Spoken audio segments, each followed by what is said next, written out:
President Donald Trump converted to Judaism 2 years ago and joined Chabad Lubavitch synagogue in New York City, according to a high-level White House official.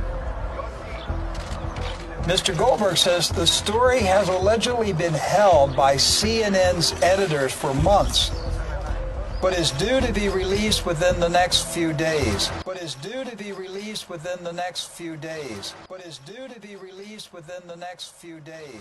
Donald Trump converted to Judaism 2 years ago, according to White House official.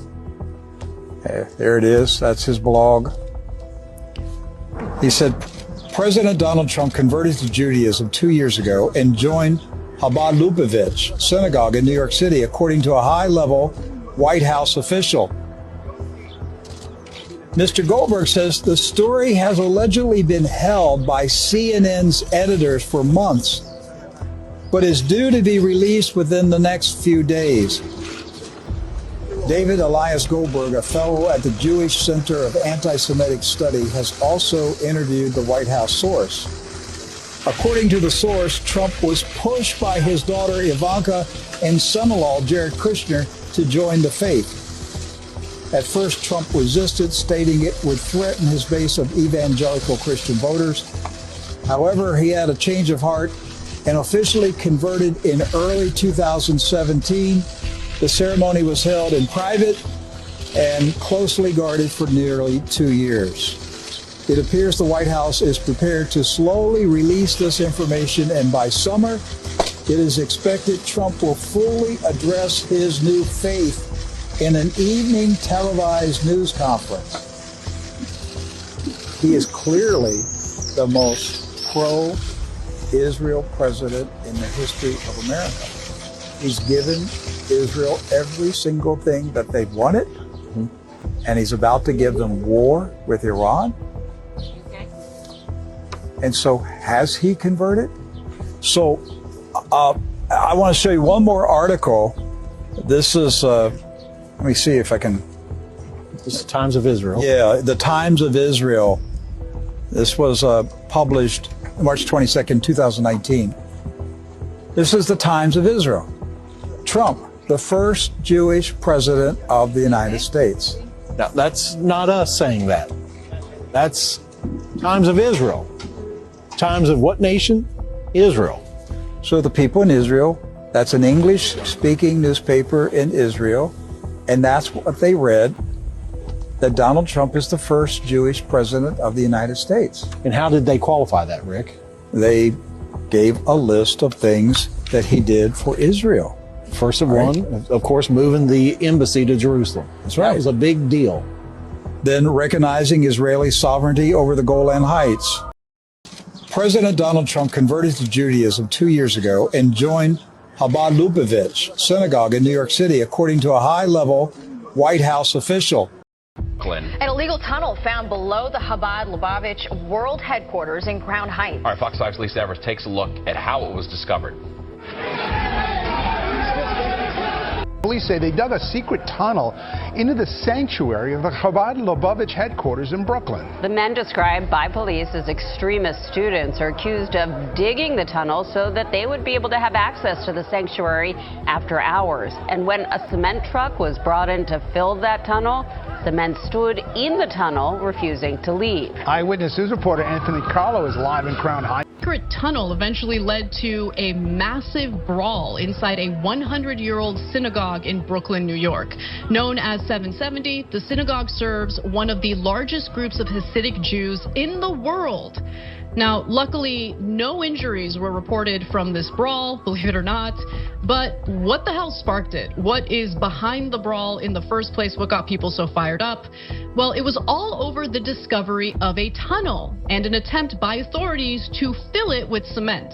So you see a gentleman coming out of that tunnel. This isn't in the Middle East, guys. This is in Brooklyn, okay? This is in Brooklyn. So the tunnel was discovered just last month.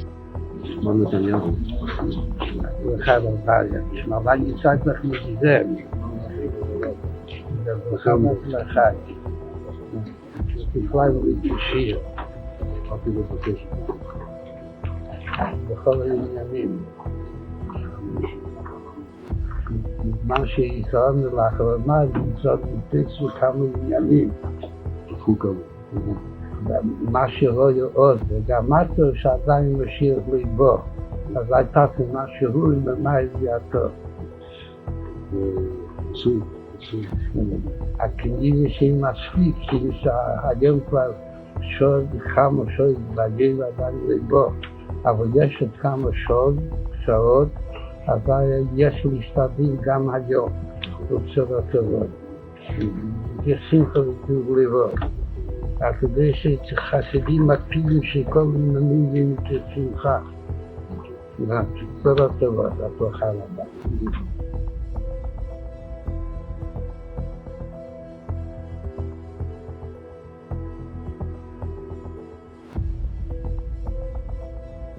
In New York City, 20,000 Hasidic Jews still keep traditions which have remained unaltered for centuries. They are called the Lubavitch Chabad.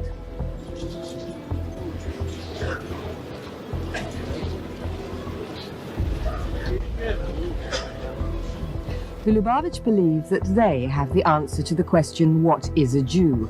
Or more precisely, what does God expect of a Jew? God expects that a Jew should be someone who sticks rigidly to orthodox practices and to a fundamentalist reading of the Jewish Bible, the Torah.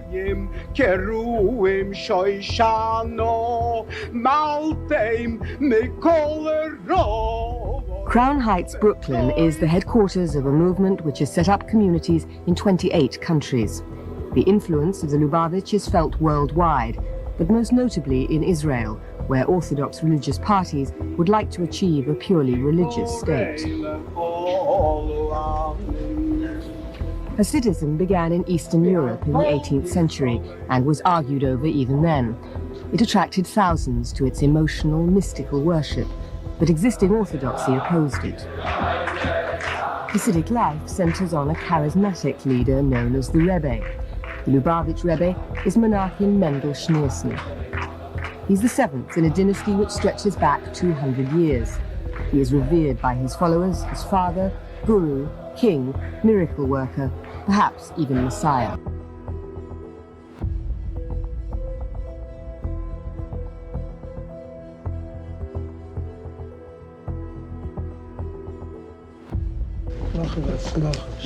Jakob von der Maske von Knesset. Jakob von der Maske von Knesset. Macht mir sein, alle jeden Tag das Ganze erschien. Und nach Hause der Knesset sicher.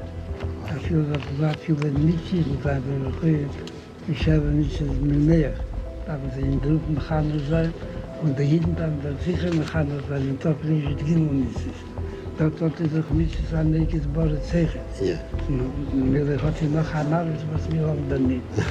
Zijn de goede zuur, dat is nog lang. Dat is goed. Je was goed in mijn bar. Zodat ze wordt. A kurzer Prospekt, das Chevy mit Judaism. Der Rebbe hat kommen, kann es abgeben und verteilen. Beide kennen es erschließen, endet sich. Gut, ich muss sagen, dass wir ja schon sagen, dass sie kennen es erschließen, mit der Handel sehen. Dat ze toegepast van het programma. Leef ze masken zijn die niet gegeven masken. Dat is wat slag. Het spraak en dat was de afspraak naar het verjaardag. Daar niet zo bewegen, niet zo in je land, maar zo kan je niet laten gestorven zijn.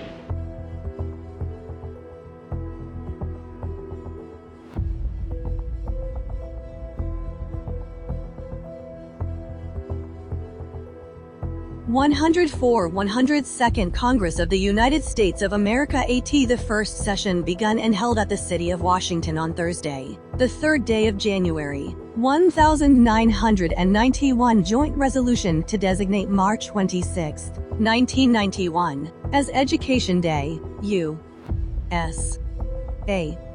Whereas Congress recognizes the historical tradition of ethical values and principles which are the basis of civilized society, and upon which our great nation was founded.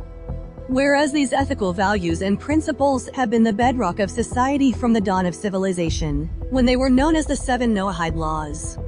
Whereas without these ethical values and principles the edifice of civilization stands in serious peril of returning to chaos. Whereas society is profoundly concerned with the recent weakening of these principles that has resulted in crises that beleaguer and threaten the fabric of civilized society. Whereas the justified preoccupation with these crises must not let the citizens of this nation lose sight of their responsibility to transmit these historical ethical values from our distinguished past to the generations of the future. Whereas the Lubavitch movement has fostered and promoted these ethical values and principles throughout the world. Whereas Rabbi Menachem Mendel Schneerson, leader of the Lubavitch movement, is universally respected and revered, and his 89th birthday falls on March 26, 1991. Whereas in tribute to this great spiritual leader, the Rebbe, his 90th year will be seen as one of education and giving, the year in which we turn to education and charity to return the world to the moral and ethical values contained in the 7 Noahide laws. And whereas this will be reflected in an international scroll of honor signed by the President of the United States and other heads of state, now, therefore, be it resolved by the Senate and House of Representatives of the United States of America and Congress assembled, that March 26, 1991, the start of the 90th year of Rabbi Menachem Schneerson, leader of the worldwide Lubavitch movement, is designated as Education Day, USA. The President is requested to issue a proclamation calling upon the people of the United States to observe such day with appropriate ceremonies and activities.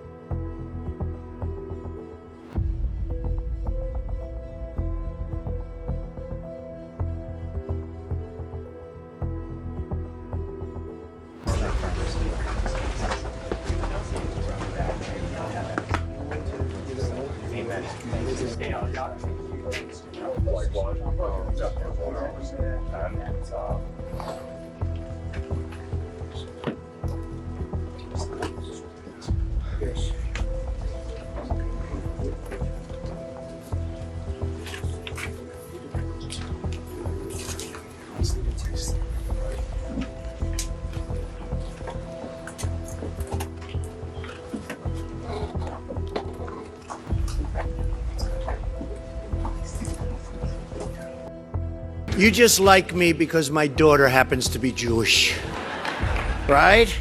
She has a great husband, Jared, and I'll tell you what, Ivanka could not be happier, and she's very proud. The only bad news, I can't get her on Saturday. I call and call. I can't speak to my daughter anymore on Saturday, but that's okay. Oh, beautiful. That's beautiful.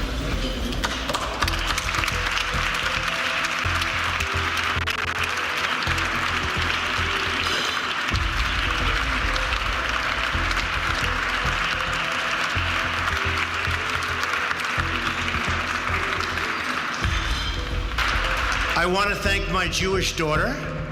I have a Jewish daughter. This wasn't in the plan, but I'm very glad it happened. Being Jewish is not an ethnicity. Being Jewish is not a culture. Being Jewish is not even a blood family. You can convert to Judaism. You can't convert to a blood family. You cannot convert to a race. Judaism is a religion. That's all it is. In particular, specifically, they sat down to create a language because nations need languages.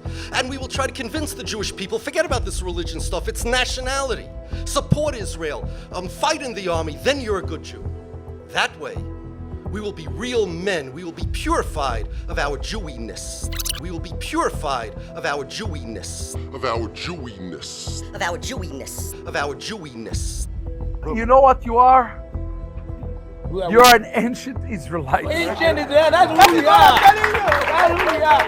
So, if you give me time, if you give me time, all that he said, no, we don't have so many years. I know. Look at this. This is pages and pages of notes. And I promise we'll give more teaching. But here is my challenge to you. All right. I'm hearing some of your traditions. It's like the days of the Bible. Yes.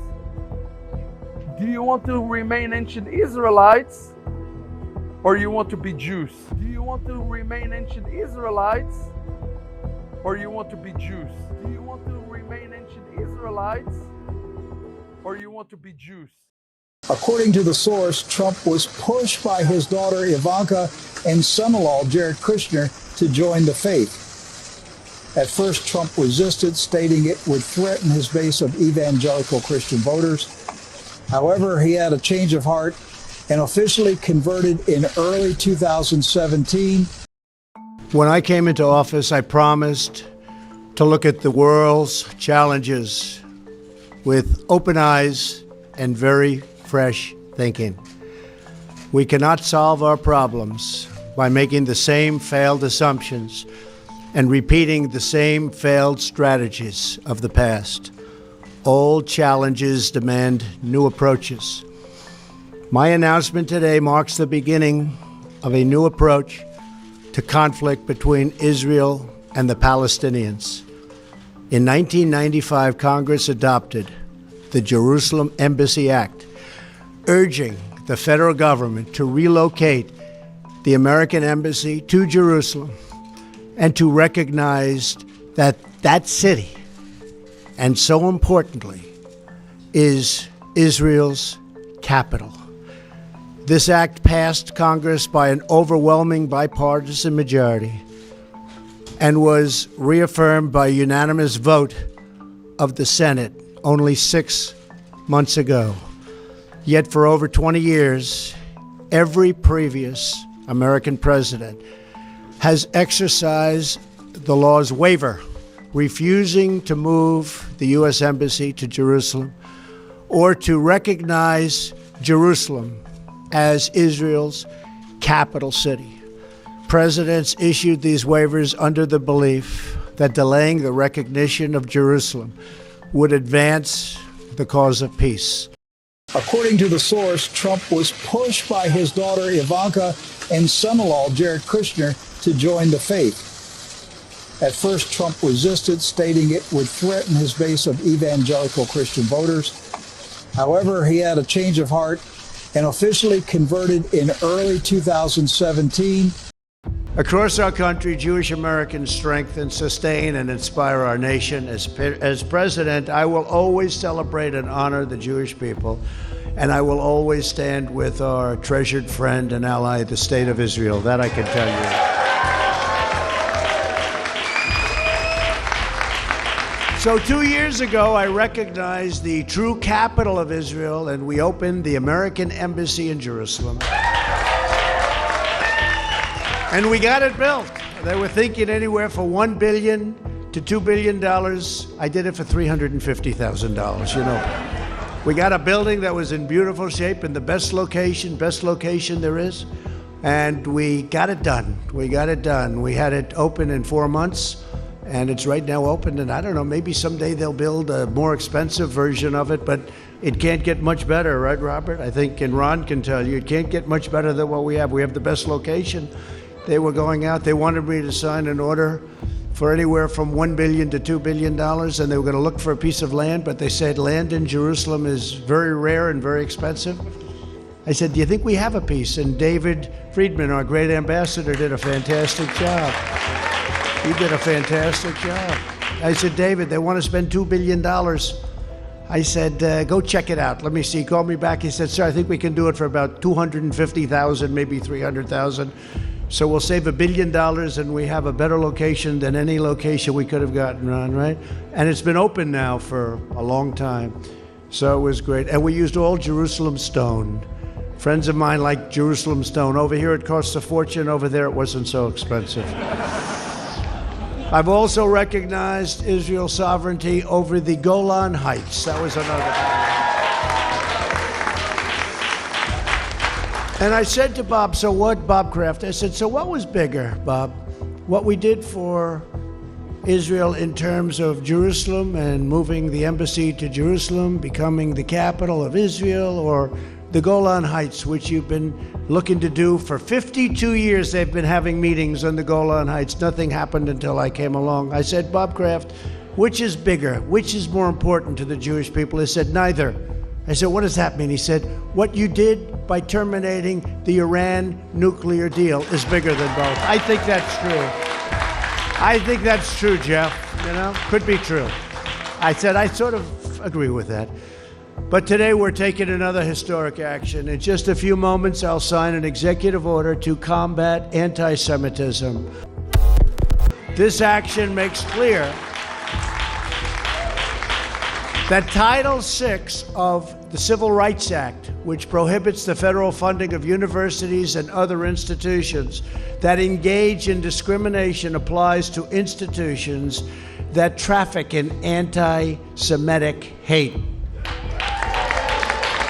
So this is a very powerful document that we're signing today, and it's been a very big story over the last number of days when they heard. As you know, they had almost universal support in Congress, and yet they didn't get it done. And this has gone on for years and years. They've almost had universal support, but there was always a roadblock. But this year there's no roadblock because I'm doing it myself. It's much easier. And we have support from many in Congress. This is our message to universities. If you want to accept the tremendous amount of federal dollars that you get every year, you must reject anti-Semitism. It's very simple. My question to you, are mobs shouting from the river to the sea, Palestine will be free, or long live the infantata, are those anti-Semitic comments? When I hear those terms, I find them very upsetting. And I have heard... That's a great answer to a question I didn't ask, so let me repeat the question. When mobs or people are shouting from the river to the sea, Palestine must be free, or long live the infantata, are those anti-Semitic statements? For 30 years, I am very consistent, and I'm saying something very simple. This conflict is not on the lack of a state of Palestinian, but the existence of a state, the Jewish state. Every area that we evacuate, we receive terrible terror against that. It happened in South Lebanon, in Gaza, and also Judea and Samaria, which we did it. And therefore, I clarify that in other arrangement, any other arrangement, in the future, the state of Israel have to control on the entire area from the river to the sea. Did the president address Netanyahu's use of the phrase from the river to the sea in their conversation today? I know the White House has previously said that phrase is divisive. So I'm not aware that that specific phrase was discussed. Do you condemn him using that phrase? Look, there's a connotation with that phrase. We've talked about this before, but when you use the phrase "river to the sea," it speaks basically to the mantra of Hamas and in their manifesto, where they basically describe the geographic bounds of what they believe to be Palestine. And if you look at it on the map, if you go look at the four corners that they describe it, it's basically the state of Israel. They just don't believe it should exist. So again, it's not a phrase that that we recommend using, given because of that context. This wasn't Hamas. This was Netanyahu. I understand. I don't have anything more on that, and I certainly don't have anything more on the conversation to read out with respect to that. Are you familiar with Genesis 12:3? Probably not as well as you are, Congressman. Well, it's pretty clear. It was the covenant that God made with Abraham. And that covenant was real clear. If you bless Israel, I will bless you. If you curse Israel, I will curse you. And then in the New Testament, it was confirmed that all nations would be blessed through you. So you do not know about that. I have heard that. Now that you've explained it, yes, I have heard that before. It's now familiar. Do you consider that a serious issue? I mean, do you want Columbia University to be cursed by God of the Bible? I mean, do you want Columbia University to be cursed by God of the Bible? I mean, do you want Columbia University to be cursed by God? According to the source, Trump was pushed by his daughter Ivanka and son-in-law Jared Kushner to join the faith. At first, Trump resisted, stating it would threaten his base of evangelical Christian voters. However, he had a change of heart and officially converted in early 2017. My administration will never tolerate the suppression, persecution, or silencing of the Jewish people. We have also taken a firm stand against the so-called divestment and sanctions movement, or BDS. You know that very well. That's why I think this United story and the DEI story hits so hard, because we've all been in the back of a plane when the turbulence hits, or when you're flying through a storm and you're like, I'm so glad I saw the guy with the right stuff and the square jaw get into the cockpit before we took off, and I feel better now thinking about that. No, I mean, like, you want to go thought crime? Like, I'm sorry, if I see a black pilot, I'm going to be like, boy, I hope he's qualified. Well, that's the you wouldn't have done that. You wouldn't have. You wouldn't have done that before. That's not an immediate. No, you wouldn't have done that before. That's not who I am. That's not what I believe. It is the reality the left has created. I'm saying this crash was somehow caused and the result of diversity hiring, and what evidence have you seen to support these claims? It just could have been. We have a high standard. We've had a much higher standard than anybody else. What evidence do you have, President Trump? He had none, admitted he had none, but still lent itself to DEI. Pete Hegseth is the head of the Defense Department. He has served our country with honor. I am not trying to knock him or denigrate him in any way. We got to root for our elected politicians or the people that they assign to departments and wish them nothing but the best in America's best interest. But the fact of the matter is, how is he not DEI? How is it possible that white men are the second biggest beneficiaries? It just blew my mind. Did you find out why that was? Well, I mean, it's hard to kind of track down because I don't have access to the statistics anymore, and I would have done a much deeper dive into them.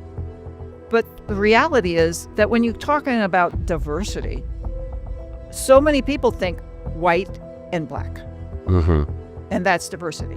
But talent is everywhere. It's in all kinds of overlooked communities.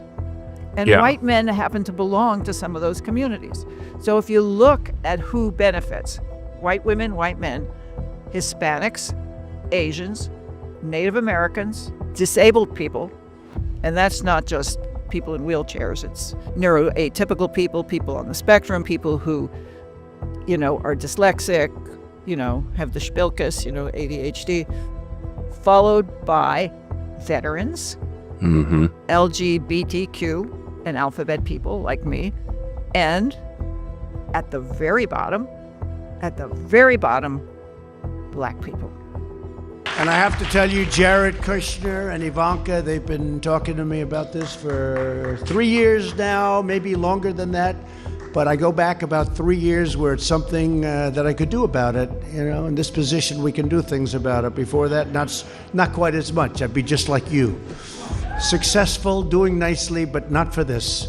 But they've been talking from the beginning of the administration. They've been bringing this up. And we forcefully condemn this anti-Semitic campaign against the state of Israel and its citizens.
Of Justice to pursue federal civil rights cases against schools that continue to engage in racial discrimination and schools that persist in explicit, unlawful discrimination under the guise of equity will not only have their endowments taxed, but through budget reconciliation, I will advance a measure to have them fined up to the entire amount of their endowment.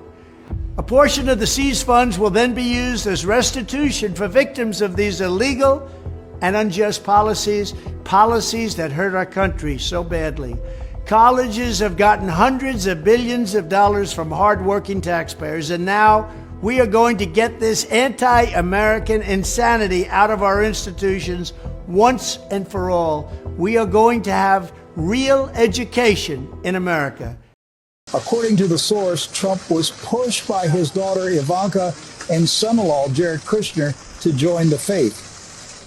At first, Trump resisted, stating it would threaten his base of evangelical Christian voters.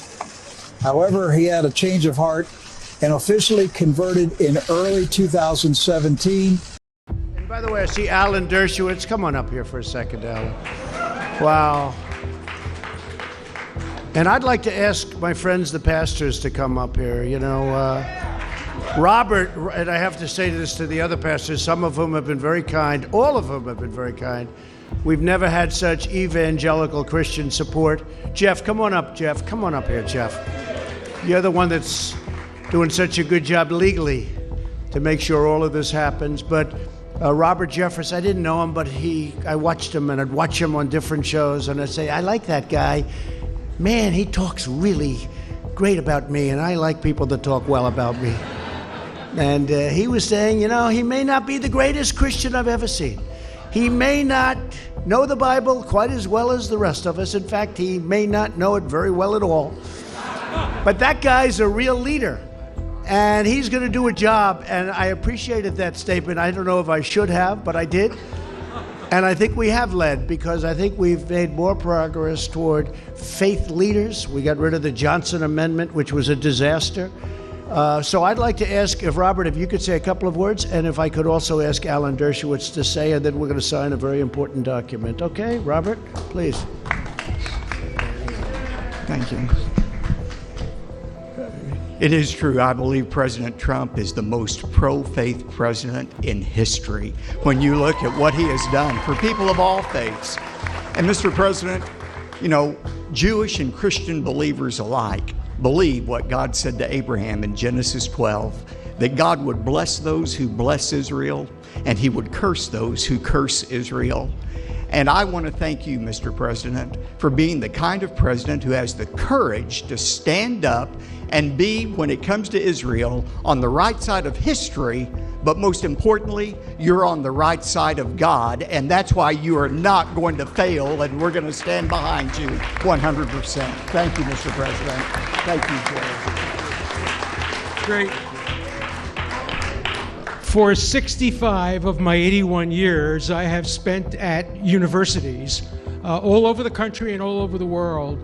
There is no more important event in those 65 years to turn universities away from being bastions of hatred and discrimination than this executive order being signed today. It is a game changer.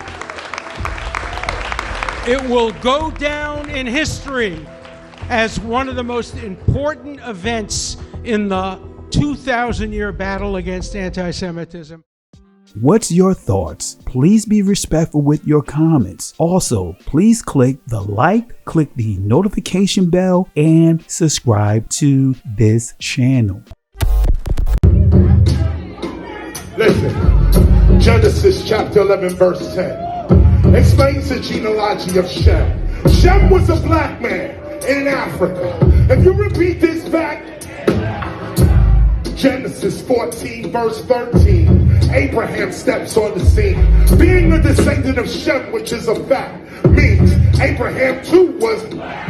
Abraham, born in the city of a black man, called Nimrod, grandson of Ham. Ham had 4 sons. One was named Canaan. Here, let me do some explaining. Abraham,